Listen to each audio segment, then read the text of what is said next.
நேற்று ஒரு நல்ல விஷயம் நடந்திருக்குன்னா, கரூர் மாவட்டத்துல திரு செந்தில் பாலாஜியினுடைய அட்டூழியமும் அராஜகமும் நேற்றிலிருந்து குறைய வேண்டும் என்று நாங்கள் எதிர்பார்க்கின்றோம். காரணம் நேரடியா தேர்தல் ஆணையம் கண்ட்ரோல் எடுத்திருக்கிறாங்க.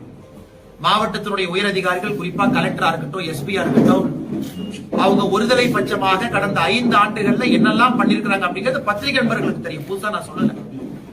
கஞ்சா கேஸ் போடுறது, குண்டா ஆக்ட் போடுறது, அனைத்து இந்திய அண்ணா திராவிட முன்னேற்ற கழகத்தினுடைய எத்தனை உறுப்பினர்களும் பொய் வழக்கில கைது பண்ணி சிறைக்கு அனுப்பி இருக்கிறது, பாரதிய ஜனதா கட்சியினுடைய தொண்டர்களுக்கு தொந்தரவு கொடுப்பது, அதையெல்லாம் கூட ஒரு இன்முகத்தோடு தான் திரு எம்.ஆர். விஜயபாஸ்கர் அவர்களாக இருக்கட்டும், இந்த பகுதியினுடைய மூத்த உறுப்பினர்கள் தலைவராக இருக்கட்டும், அதை கடந்து வந்திருக்கிறார். அதனால மக்கள் எல்லாமே கொதித்தெளித்து வெயிட் பண்ணிட்டு இருக்கிறாங்க, பாத்துக்கிட்டு இருக்கிறாங்க. நாளைக்கு கூட கரூர் தொடர்ந்து கெட்ட பேர்லயே இருக்கு அப்படின்னா பல இடத்துல அதற்கு காரணம் மக்கள் எல்லோரும் நல்லவர்கள், ஒரே ஒரு மனுஷன் அந்த கெட்ட பேரை ஏற்படுத்திக்கிட்டே இருக்கார். நாளைக்கு கூட செந்தில் பாலாஜி சிபிஐ அலுவலகத்திற்கு டெல்லிக்கு என்கொயரிக்கு